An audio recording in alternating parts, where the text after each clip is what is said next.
ஒரு விஷயத்தை நாம் இந்த மாநில அரசுக்கு ஒவ்வொரு ஆண்டுமே பட்ஜெட் போடுறாங்க. திராவிட முன்னேற்ற கழகம் ஆனாலும் சரி, அனைத்து இந்திய அண்ணா திராவிட முன்னேற்ற கழகம் ஆனாலும் சரி, 10 ஆண்டுகள் அவங்க பட்ஜெட் போட்டு எவ்வளவு துண்டு விழுகுது, எவ்வளவு கடன் இருக்குது அப்படிங்கிற விஷயம் எல்லாமே தெளிவாக தெரியும். ஒரு அரசு சரியான நிலைப்பாட்டில் செல்லவில்லை என்பதால் தானே ஆட்சி மாற்றத்தை கொண்டு வர்றாங்க. நாங்கள் செய்வோன்னு சொல்லிட்டீங்க. நான் ஆட்சிக்கு வந்த உடனே திராவிட முன்னேற்ற இந்த ஆட்சி உங்களுக்கு செய்யாது, ஆட்சி மாற்றத்தை கொண்டு வாருங்கள், நான் ஆட்சிக்கு வந்தோடனே 6 மாத காலத்தில் உங்களுடைய அனைத்து கோரிக்கைகளையும் நிறைவேற்றுங்கிறார். அவங்க குறைந்தபட்சம் மரியாதைக்குரிய மறைந்த முன்னாள் முதலமைச்சர் கலைஞர் கருணாநிதி திராவிட முன்னேற்ற கழக ஆட்சியினுடைய செயல்பாடுகள் என்பது அடித்தட்டு மக்களின் வாழ்வாதாரத்தை உயர்த்த வேண்டும்.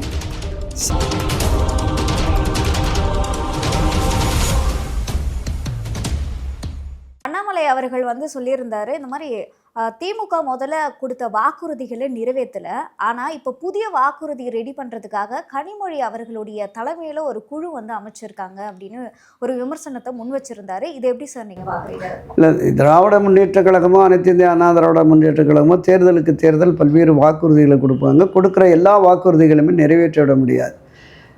இந்த திராவிட முன்னேற்ற கழக அரசு அமைந்த உடனே நிதியமைச்சராக இருந்த மரியாதைக்குரிய பிடிஆர் பழனிவேல் தியாகராஜன் சொன்னார், தேர்தல் நேரத்தில் கொடுக்குற எல்லா வாக்குறுதியும் நிறைவேற்ற முடியாது, மாநில அரசுடைய நிதி நிலைமையை பொறுத்து தான் அந்த வாக்குறுதிகள் மக்கள் என்ன கேள்வி கேட்குறாங்க அப்படின்னா, ஒரு வாக்குறுதி கொடுக்குறீங்கன்னா அதை நிறைவேற்ற முடிஞ்சா நீங்க கொடுக்கலாம், சும்மா தேர்தல் நேரத்தில் அந்த வாக்குகளை பெறுவதற்காகவே பொய்யை மட்டும் சொல்லி வாக்கு வாங்கக்கூடாது இல்லையா அப்படின்ற ஒரு கேள்வி எழும்புது இல்லையா? அது நியாயமான கேள்வி தான், அதில் எந்த மாற்று கருத்துமே இல்லை. மாநில அரசுடைய நிதி மேலாண்மை, நிதியை சரியாக திரட்டி நிதிய ஆதாரத்தை பெருக்கி இதையெல்லாம் நிறைவேற்ற முடியும் என்கிற எண்ணத்தின் அடிப்படையில் கொடுத்துருக்கலாம்.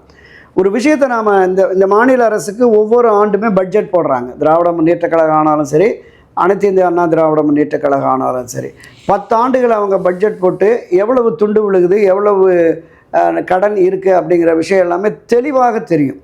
அப்போ நாம் வந்தால் இந்த நிதி ஆதாரத்தை வைத்து என்னவெல்லாம் செய்ய முடியுமோ அதை மட்டுமே வாக்குறுதிகளாக கொடுத்துருக்கலாம். ஆனால் திமுக என்ன கருதுனதுன்னா, இந்த நிதியை நம்மால் அதிகரிக்க முடியும், பெருக்க முடியும், மாநில அரசுடைய நிதியை பெருக்க முடியும், அந்த அடிப்படையில் இதை நிறைவேற்றி விடலாம் என்கிற கருத்தாக்கத்தின் அடிப்படையில் கொடுத்துட்டாங்க. கொடுத்த விஷயங்களில் பெரும்பாலும் செய்ய முடியலைங்கிறது தான் யதார்த்தம். இப்போ குறிப்பாக சின்ன சின்ன வாக்குறுதிகள் இப்போ 2 மாதத்துக்கு ஒரு முறை மின் கட்டணம், மாதம் ஒரு முறைன்னாரு, அது பண்ணியிருக்கலாம், அதை விட்டுட்டாங்க. இந்த கேஸ் மானியம் 100 ரூபா ஒரு குடும்ப அட்டைதாரருக்கும் குடும்பம் அப்படின்னு சொல்லிட்டாங்க. மாணவர்களுக்கான கல்வி கடன் ரத்துன்னு சொன்னாங்க, அதையாவது பண்ணியிருக்கலாம்.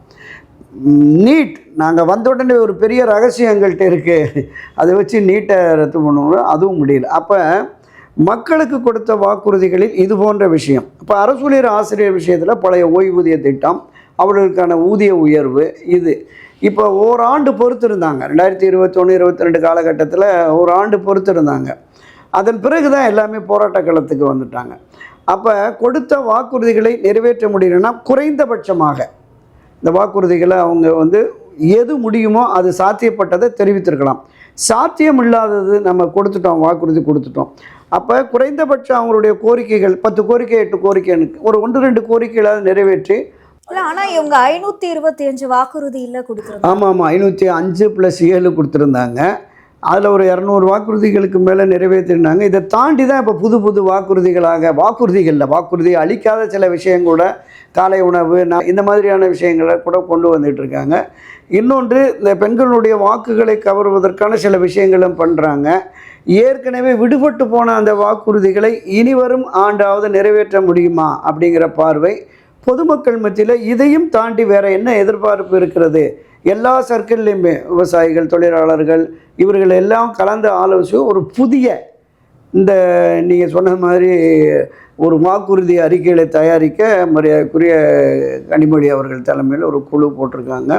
இந்த குழு விடுபட்டு போன அந்த வாக்குறுதிகளை இந்த இடைப்பட்ட 2 மாதங்களுக்குள்ளே எதெல்லாம் நிறைவேற்ற முடியுமோ அது அநேகமாக அந்த ஜனவரி கவர்னர் செஷன் முடிஞ்சு பிப்ரவரியில் 2-3 மாசத்துல வந்து அது சாத்தியமாகுமான்ற கேள்வி இல்லை, இந்த இடைக்கால பட்ஜெட்டு வருது. அதுக்குள்ளே இப்போ இந்த நம்ம செவிலியர்கள் போராட்டம் பண்ணும்போது அவங்களில் ஒரு பாதி பேர் சீனியாரிட்டி அடிப்படையில் நிரந்தரப்படுத்துகிறோன்னு சொல்லிட்டாங்க. அது மாதிரி அரசூழியர் ஆசிரியர்களுக்கான விஷயங்கள் எது முடியுமோ. ஆனால் செவிலியர்கள் 8000 பேர் இருக்காங்க, அதில் 800 பேருக்கு தான். ஆமாம், அந்த சீனியாரிட்டி அடிப்படையில் படிப்படியாக செய்வோங்கிற மாதிரி ஒரு இடைக்கால நிவாரணமாக அதை பார்த்துக்கலாம். ஸோ இந்த பழைய ஓய்வூதிய திட்டம் கூட இந்த மாத இறுதிக்குள்ளே, ஜனவரி மாத இறுதிக்குள்ளே அதை அறிவிக்கிறதுக்கும் வாய்ப்பு இருக்குது. ஏன்னா அவங்க ஜனவரி 6லேருந்து காலவரையற்ற போராட்டம்னு அறிவிச்சிட்டாங்க. எல்லா தரப்புமே போராட்ட காலத்துக்கு இன்றைக்கு கூட அறிவாலயம் வாசல்லையும் கலைஞர் கருணாநிதியுடைய நினைவிடத்துலையும் துப்புரவு தொழிலாளர்கள் எங்கெல்லாம் இடம் கிடைக்குதோ அங்கெல்லாம் போராடிக்கிட்டு இருக்காங்க. எனவே அவர்கள்லாம் நியாயமான கோரிக்கை, அதையாவது அவங்க குறைந்தபட்சம் நிறைவேற்ற வேண்டும் என்பதுதான் அதற்கு அவங்க என்ன காரணம் சொல்றாங்களா, அதிமுக காலகட்டத்தில் தான் வந்து தனியாருக்கு கொடுத்தாங்க, இப்போ நாங்கள் 1 மண்டலம் 2 மண்டலம் தான் கொடுத்துருக்கோம் அப்படின்ற ஒரு விஷயத்தை முன்வைக்கிறாங்க. ஒரு அரசு சரியான நிலைப்பாட்டில் செல்லவில்லை என்பதால் தானே ஆட்சி மாற்றத்தை கொண்டு வர்றாங்க. நாங்கள் வந்து செய்வோன்னு சொல்லிட்டீங்க. உதாரணத்துக்கு இந்த மருத்துவர்கள் இருக்காங்கல்ல, அவங்க போராடினாங்க. கடந்த அதிமுக ஆட்சியின் போது போராடினார்கள், காலவரையற்ற உண்ணாவிரதம்னு. அங்கே போய் மரியாதைக்குரிய இன்றைய முதல்வர், அன்றைய எதிர்க்கட்சி தலைவர் ஸ்டாலின் ஒரு நாற்காலியை போட்டு உட்காந்து அவங்களுக்கு ஆறுதல் சொல்லிவிட்டு அவங்கள்ட்ட பேசிட்டு, நான் ஆட்சிக்கு வந்த உடனே திராவிட முன்னேற்ற இந்த ஆட்சி உங்களுக்கு செய்யாது, ஆட்சி மாற்றத்தை கொண்டு வாருங்கள், நான் ஆட்சிக்கு வந்தோடனே 6 மாத காலத்தில் உங்களுடைய அனைத்து கோரிக்கைகளையும் நிறைவேற்றுங்கிறார். அவங்க குறைந்தபட்சம் மரியாதைக்குரிய மறைந்த முன்னாள் முதலமைச்சர் கலைஞர் கருணாநிதி இந்த அரசாணை 354ன்னு ஒன்று பிறப்பித்தார்.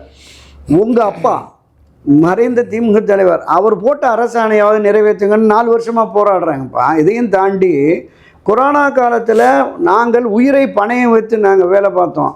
இப்போ பிற மாநிலங்களை விட 20,000-30,000 மாத ஊதியம் எங்களுக்கு குறைவாக இருக்குது. நீங்கள் கொடுத்த உறுதிமொழியின் அடிப்படையில் இந்த அரசாணையாவது நிறைவேற்றுங்கிறாங்க. இதையும் தாண்டி கொரோனா காலத்தில் 11 மருத்துவர்கள் உயிரிழந்துட்டாங்க.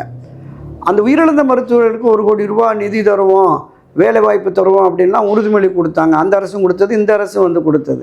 ஒரு 10 பேர் போராடி பார்த்துட்டு விட்டாங்க. ஒரே ஒருத்தர், அவர் நடுத்தர வயது டாக்டர் விவேகானந்தன், அவர் இறந்துட்டார் கொரோனா. அவருடைய மனைவி வேலை கேட்குறாங்க, பட்டதாரி, இந்த 3.5 வருஷமாக அந்த அலைக்கழிச்சிட்டு ஒன்றுமே பண்ணலை அப்படின்னு.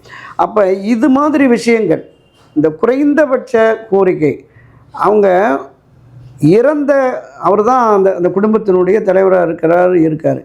அதற்கு பிறகு ஒரு பட்டதாரி படித்த பெண்ணு அரசூழியர் சாதாரணமாக ஒரு கருணை அடிப்படையில் 1 வார காலத்தில் அரசாணை நியமித்து அவங்களுக்கு வேலைகளை கொடுத்துடலாம்.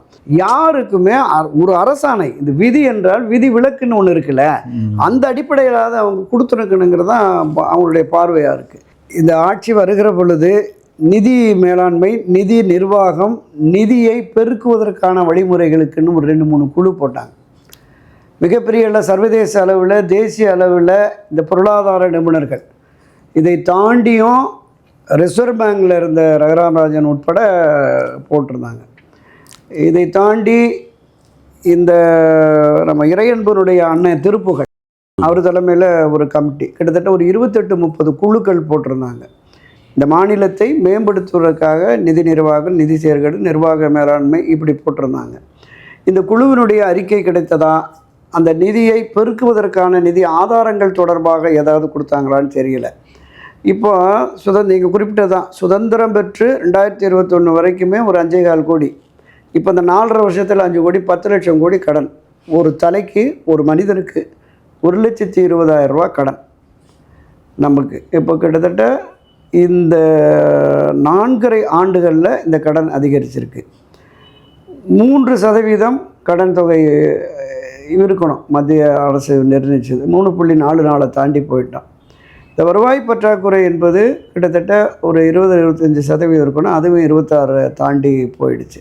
இப்போ நிர்ணயிக்கப்பட்ட இலக்கை தாண்டி போகிற போது அந்த கடன் தொகை அதிகரித்து வருகிறது. இப்போ அடுத்தடுத்து இப்போ வருகிற பொங்கலுக்கு ஒரு கார்டுக்கு 3,000 ரூபா கொடுக்க போகிறதா சொல்கிறாங்க. அப்போ வாக்குகளை கவர வேண்டும் என்பதற்காக வாக்குறுதிகள் என்கிற நிலையை மாற்றி மக்களுடைய அடிப்படை பிரச்சனைகளை தீர்ப்பதற்கு அரசூழியர், நான் சொன்னல, இத்தனை பிரிவினருமே அரசூழியர்கள், ஆசிரியர்கள், மருத்துவர்கள், செவிலியர்கள், போக்குவரத்து ஊழியர்கள், மின்வாரிய ஊழியர்கள், துப்புரவு தொழிலாளர்கள், கண்பார்வையற்ற மாற்றுத் தொழிலாளர்கள், விவசாயிகள், எல்லா பிரிவினருமே போராட்ட களத்திற்கு வரக்கூடிய சூழலை இந்த அரசு உருவாக்கி வச்சிருக்கு அப்படிங்கிறது தான் இந்த வாக்குறுதிகளால் விளைந்த பயன். அதுதான் நாம் பேசுகிறோம். அப்போ வருகிற பொழுது ஒரு நிதி நிலைமை என்னங்கிறத நான் சொன்னேன். தொடர்ந்து இத்தனை ஆண்டுகளாக பட்ஜெட் போடுற போது நிதி எவ்வளவு இருக்கிறது, எவ்வளோ கடன் இருக்கிறது அப்படிங்கிறது வரப்போகிற ஆட்சிக்கு நிச்சயமாக தெரியும். இப்போ இந்த நிதி ஆதாரத்தை வைத்து நாம் எதையெல்லாம் செய்ய முடியும் என்கிற அடிப்படையில் வரணும். இல்லை வந்த உடனே நிதி ஆதாரத்தை பெருக்கி இதையெல்லாம் நிறைவேற்றி விடுவோம் என்றால் அதற்கென போட்ட குழு எந்தெந்த அடிப்படையில் இந்த நிதியை பெருக்கலாம் அப்படின்னும்போது இப்போ வெளிப்படையாகவே சில விஷயங்கள் நமக்கு தெரிகிறது. இந்த மணல் குவாரி, கல்குவாரி, டாமின் இந்த மாதிரி விஷயங்களில் அரசுக்கு வருகிற வரி வருவாயை விடவும் பல்வேறு திசைகளில் அது பல நூற்றுக்கணக்கான கோடி ரூபாய் போகுது அப்படின்னு வலைத்தளங்களில் இது இருக்குது. சட்ட பஞ்சாயத்து இயக்கம், இந்த போராட்டங்கள் எல்லாமே கோர்ட்டுகளுக்காக போயிட்டுருக்குறாங்க. எனவே இதை அடைச்சிட்டாலே நமக்கு அரசுக்கு தேவையான நிதிகள் தேவையான அளவுக்கு வரும். இப்போ நீங்கள் அதிக வருவாயின்னு கிட்டத்தட்ட 48,000 கோடி வரைக்கும் டாஸ்மாக் மூலமாக வரும். இதிலிருந்து 2-3 மடங்கு இல்லீகல் பார் நடத்துறது, போக்குவரத்து, இதை கட்டுப்படுத்தினாலே அந்த நிதி அரசுக்கு வர்ற நிதி இருக்கும். எனவே அதை சரிப்படுத்துறதுக்கு அந்த நிதி நிர்வாக மேலாண்மை தேவை. அதுக்கு தான் குழு போட்டாங்க. அந்த குழு என்ன அறிக்கை கொடுத்தது, என்ன நிறைவேற்றணும் அப்படிங்கிற அந்த வெள்ளை அறிக்கை தான் எல்லோரும் கேட்டுக்கிட்டு இருக்காங்க. அரசாங்க சார்பில் வெள்ளை பேப்பர் தான் கொடுக்குறாங்க, கொடுக்கலை. எனவே எதிர்பார்ப்பு என்பது மக்களிடம் ஏன் வருது, நீங்கள் சொன்னீங்க செஞ்சீங்களா அப்படின்னு தான். இப்போ சொல்வதை செய்வோம், செய்வதை சொல்வோம் அப்படின்னு தான் அரசாங்கம் வருகிறது. அப்போ சொன்னீங்களே இதை செய்யுங்கிறாங்க. ஒரு 10 கோரிக்கை, அதான் சொன்னேன், ஒரு 2 கோரிக்கை 4 கோரிக்கை நிறைவேற்றிட்டு நாங்கள் அடுத்து வர்ற போது அவங்கள அழைத்து பேசி சமாதானப்படுத்தணும். ஸோ அந்த நிலைப்பாடும் இல்லாமல் தொடர் போராட்டம் என்கிற போது பொதுவெளிகளில் மக்கள் மத்தியில் அரசு மீது அதிருப்தி வந்து நம்முடைய கவலை அதுதான். அரசு மேலே மக்களுடைய கோபம் அதிகமாச்சுன்னா அது மீண்டும் 7வது முறையாகவும் ஆட்சி அதிகாரத்திற்கு வருவோம் என்று பேசுகிற திராவிட முன்னேற்ற கழகத்தினுடைய அந்த எண்ணம், ஆசை நிறைவேறாதோ அப்படிங்கிற அந்த கரிசனை, அந்த அடிப்படையில் தான் நாம் இந்த விஷயத்தை பேசுகிறோம். திராவிட முன்னேற்ற கழக ஆட்சியினுடைய செயல்பாடுகள் என்பது அடித்தட்டு மக்களின் வாழ்வாதாரத்தை உயர்த்த வேண்டும், சாதாரண சாமானிய ஏழை எளிய மக்கள் பயன்பெற வேண்டும் என்பதற்காக தான் திமுக மட்டுமில்லை எல்லா ஆட்சியிலுமே இலவசங்கள் கொடுக்கறது. அதில் மாற்றுக்கருத்து இல்லை. பொருளாதார ரீதியாக உயர்த்த முடியாதவர்களை இது போன்ற கைதூக்கிவிட வேண்டும் என்கிற அடிப்படையில் தான் இந்த இலவச அரிசி மற்ற லேப்டாப் விஷயங்கள்லாம். சில ஜெயலலிதா ஆட்சி காலத்திலும் அதற்கு முன்பாக புரட்சித் எம்ஜிஆர் காலத்திலும் கூட இது இருந்தது. அந்த இலவசங்களை மக்களுக்கு கொடுத்து அதனால் ஏற்படும் நிதி சுமைகளை தாங்குவதற்குரிய நிதி ஆதாரங்களை பெருக்கினார்கள். அந்த நிதி ஆதாரங்களை பெருக்குவதற்கு உரிய வழிமுறைகளை திராவிட முன்னேற்ற கழக ஆட்சியும் அதை கண்டறிந்து அதன் பிறகு இவங்க புதிய இலவசங்களை அறிவிக்கலாம் அப்படிங்கிறது தான் என்னோட பார்வை. இதுவரையிலும் கொடுத்ததை நிச்சயமாக நிறுத்தவே முடியாது. ஏன்னா உதாரணத்திற்கு 1.25 ரூபா தான் ஒரு கிலோ அரிசி புரட்சித் எம்ஜிஆர் காலத்தில் 11 ஆண்டுகள் அந்த விலை உயரவே இல்லை, வெளி மார்க்கெட்லேயும் இல்லை.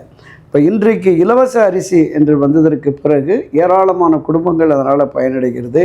மிக சாதாரணமாக ஒரு கிராமத்தில் வாழுகிற ஒரு குடும்பத்தினருக்கு இது ஒரு மிகப்பெரிய பயனாக இருக்கிறது. எனவே இலவசங்களை விடுத்து எந்த அரசுமே ஆட்சி அதிகாரத்திற்கு வந்துவிட முடியாது என்பது யதார்த்தம் தான். நான் குறிப்பிட்டது போல அதை செம்மையாக சரியாக நாம் நடைமுறைப்படுத்துவதற்கு உரிய நிதி ஆதாரங்களை பெருக்க வேண்டும் என்பதுதான் ஒரு அரசாங்கத்தினுடைய கடமை. அதை செய்வார்கள், பொறுத்திருந்து பார்ப்போம். உங்களோட நேரத்தை ஒதுக்கி பல்வேறு கேள்விக்கு விளக்கம் அளிச்சிருக்கீங்க, அதற்கு நன்றி.